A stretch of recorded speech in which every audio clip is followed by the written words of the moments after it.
Imagine waking up one morning to discover that every copy of the Quran in the world was different. Some had extra verses, some were missing chapters. Muslims in Iraq were reading one version, Muslims in Syria were reading another, and they were about to go to war over which one was correct. This actually happened, and if one man hadn't acted fast, the Quran as we know it today might not exist. Before you scroll away, smash that like button right now, drop a comment telling me where you're watching from, and trust me, you need to watch this till the very end, because what I'm about to reveal will completely change how you see the Quran. Let's go. What's good? This is the Muslim Empire, and today we're diving into one of the most important moments in Islamic history that barely anyone talks about. We're talking about the compilation of the Quran under Caliph Uthman ibn Affan, and if you're new here, hit that subscribe button, because we're on a mission to hit 4,000 watch hours, and your support means everything. Plus, you'll get videos like this that make Islamic history actually interesting. Now, most people think the Quran was just compiled once by Abu Bakr, and that was it. But that's only half the story. What happened under Uthman was so dramatic, so controversial, and so crucial that it literally saved Islam from splitting apart. Let me take you back to the year 650 CE, just 18 years after Prophet Muhammad, peace be upon him, passed away. The Muslim Empire was growing faster than anyone could have imagined. We're talking about lands from Persia all the way to North Africa. Muslims from different tribes, speaking different dialects, were now living side by side. And here's where the problem started. See, when the Quran was first revealed, it was memorized and written down on whatever people could find. Palm leaves, stones, leather, even animal bones. The Prophet, peace be upon him, had scribes like Zayd ibn Thabit who would write down revelations. But there wasn't one official book that everyone had. After the Prophet, peace be upon him, died, the first Caliph Abu Bakr realized something terrifying. Many of the people who had memorized the entire Quran were dying in battles. He knew they needed to preserve it, so he ordered Zayd ibn Thabit to collect everything into one written copy. This became known as the Mushaf, the official manuscript. But here's what most people don't know. Abu Bakr's copy was just one copy. It stayed with him, then passed to Umar, and then to Umar's daughter Hafsa. Regular Muslims didn't have access to it. So what were people reading? They were reading personal copies that companions had made during the Prophet's lifetime, and these copies had differences. Now drop a comment right now and tell me, did you know there were different versions of the Quran circulating? I want to hear from you. Let me be clear about what these differences were, because this is super important. The Quran was revealed in 7 different dialects, or ahruf, to make it easier for different Arab tribes to recite. The Prophet himself, peace be upon him, said this was allowed. So when companions like Abdullah ibn Mas'ud made their personal copies, they would write it in their tribe's dialect. These weren't changes to the meaning. They were variations in pronunciation and sometimes word choice that meant the same thing. Think of it like how Americans say color and British people say color. Same meaning, different spelling.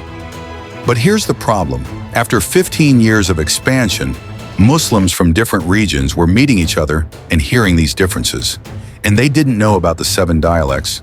They just thought the other person was reading it wrong. In Armenia and Azerbaijan, Muslim soldiers from Iraq and Syria were arguing during military campaigns. Some would say their Quran was correct and others were wrong. These weren't just small arguments, they were getting heated. One companion named Huffaz ibn al-Yaman was leading troops in these regions, and he witnessed Muslims almost fighting each other over Quran recitations. He rushed back to the capital in Medina, burst into Caliph Uthman's presence, and said something that would change everything. "O Commander of the Faithful, save this nation before they differ about the book as the Jews and Christians differed about their scriptures." That hit Uthman like a lightning bolt.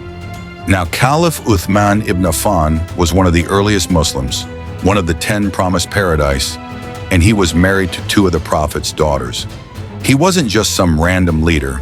He had direct knowledge from the Prophet, peace be upon him, himself. When Huffaz came to him with this warning, Uthman knew he had to act fast. But this wasn't going to be easy. He called an emergency meeting with the senior companions. He explained the situation. Muslims were arguing about which version was correct, and it was threatening the unity of the entire Ummah. His solution? Create one standard copy in one dialect, the Quraysh dialect, which was the Prophet's own dialect and the main dialect the Quran was revealed in. Then send copies to every major city in the Muslim world and destroy all other versions? When he said destroy all other versions, some companions were shocked. Burn the Quran? How could they do that? But Uthman and the other senior companions understood something crucial. They weren't burning different Qurans. They were removing variations that were causing confusion and standardizing on the original revelation. And here's something powerful. Uthman didn't do this alone. He assembled a committee of the best people for the job. If you're still watching, drop a like right now, because we're about to get to the most fascinating part. And make sure you're subscribed to the Muslim Empire because we're just getting started. Uthman chose 4 men to lead this project, and his choice was genius. First, Zayd ibn Thabit, the same person who compiled Abu Bakr's copy. He was the Prophet's main scribe, and everyone trusted him. He knew the Quran better than almost anyone alive. Second, Abdullah ibn az-Zubayr, young, brilliant, and the grandson of Abu Bakr. Third, Sayyid ibn al-As, from the Quraysh tribe, who spoke the purest Quraysh dialect. Fourth, Abdurrahman ibn al-Harith, another Quraysh expert. Notice something? 3 of the 4 were from Quraysh. That was intentional. If there was ever a question about which dialect to use for a word, they would default to the Quraysh pronunciation. Uthman gave them clear instructions. Use Huffaz's copy, the one from Abu Bakr, as the main reference. Cross-reference it with what the companions had memorized, and make sure every single verse was verified by at least 2 witnesses who heard it directly from the Prophet, peace be upon him. This wasn't rushed. This wasn't careless. This was the most careful preservation project in human history. They worked in Medina, the city where most of the senior companions lived. Anytime they had a question, they could ask someone who had been there when the revelation came down. The process took time, but when they finished, they had created several copies of a complete, verified, standardized Quran. Once the copies were complete, Uthman sent them to the major cities of the Muslim Empire: Mecca, Damascus, Basra, Kufa, and he kept one in Medina.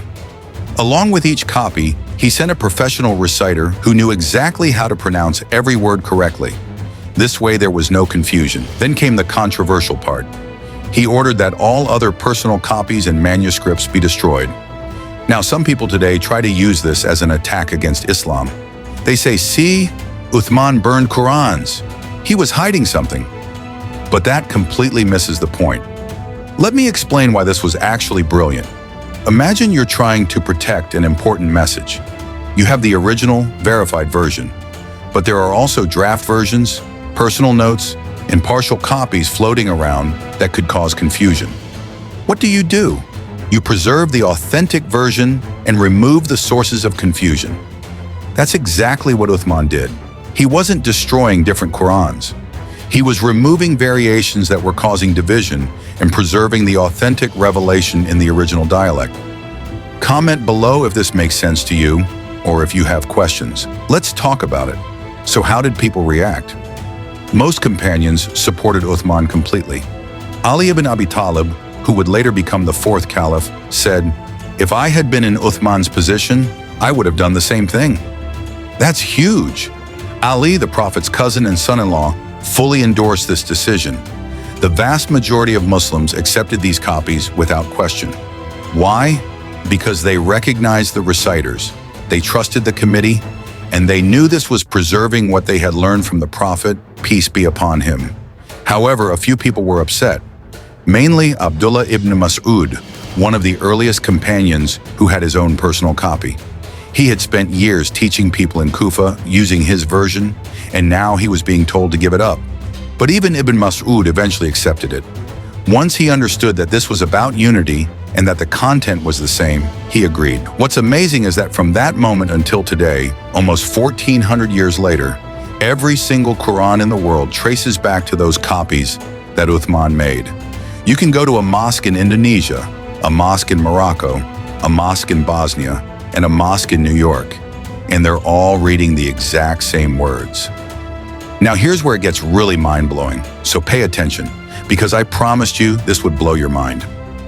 In 1972, during renovation work in the Great Mosque of Sana'a in Yemen, workers discovered something incredible hidden in the roof. Thousands of Quran manuscript fragments from the 7th and 8th centuries.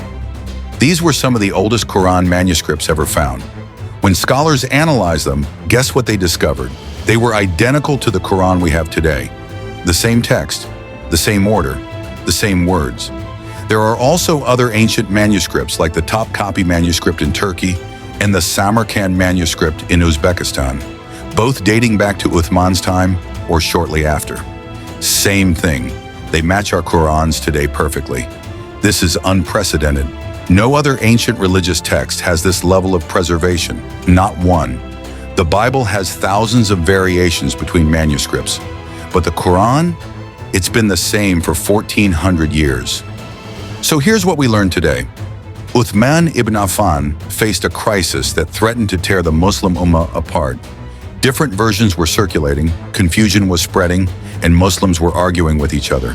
He made a bold decision: create one standardized copy, distribute it across the empire, and remove sources of confusion. It was controversial, it was difficult, but it worked. Today, over 1.8 billion Muslims read the exact same Quran that Uthman standardized. That's the power of what he did. If this video opened your eyes to something new, hit that like button, share it with someone who needs to see this, and drop a comment telling me what you learned today. And if you haven't already, subscribe to the Muslim Empire right now. We're building something special here, and I need your help to reach 4,000 watch hours. Every view, every like, every share gets us closer. I'll see you in the next video. Assalamu alaikum.